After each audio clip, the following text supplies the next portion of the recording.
Well, I suggest baking a Dundee cake in a central position in a preheated oven. And even with a fan oven, I know they say fan ovens have even distribution of heat, but the central position of the oven, whether it's conventional or fan, at 150 Fahrenheit, 150 centigrade, 300 Fahrenheit, between gas mark 3 and 4. If it's browning a bit on top, if the almonds, the almonds are a traditional sign of a Dundee cake, if they're getting too brown, just cover them with a sheet of greaseproof paper. And an average 8-inch Dundee cake should be baked in about an hour and a half to 2 hours. Well, a chocolate biscuit cake has become very, very popular nowadays for celebration cakes and for wedding cakes. And I have an excellent recipe on the Odlums website, www.odlums.ie. And the only tip I have really for a chocolate biscuit cake is to make sure it's pressed down well in the tin before it sets. If you don't press it down very well, you'll get air bubbles or air holes through the mixture, causing it to crumble or crack when it breaks.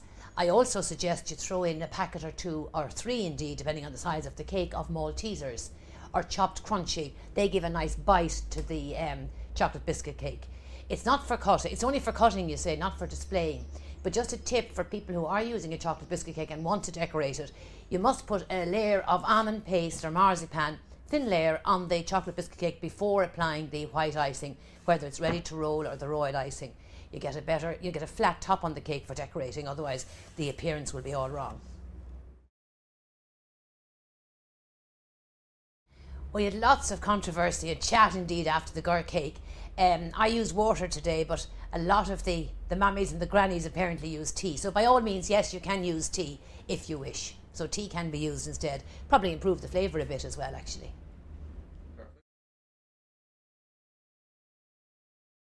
It's a rather unusual colander, but the one thing I find is great about it is it can be flattened out in the press. So it just folds over like so. And I got that actually from Kitchen Appliances Limited. They're a kitchen company in Dublin called KAL, Kitchen Appliances Limited. And it can also be had from Kinnan Kitchens in Tipperary. They stock them as well. Swiss roll. We might make a Swiss roll over the next few weeks on Ireland AM, but the secret is a nice light egg sponge, and you bake it in a Swiss roll tin. When it's baked, you turn it on immediately out of the tin onto some greaseproof paper which has been dusted with caster sugar, not icing sugar. Icing sugar gets wet and sticky. Caster sugar. Trim the edges because the edge of the sponge will be crusty, which would cause the roll to crack as you roll it. So when you trim the very edge of the sponge cake, then quickly roll it into a roll while it's hot. When it's cooled completely, gently unroll and fill with your strawberries or whipped cream. But we'll make a strawberries are in season now, so we might make one over the next few weeks in Ireland AM.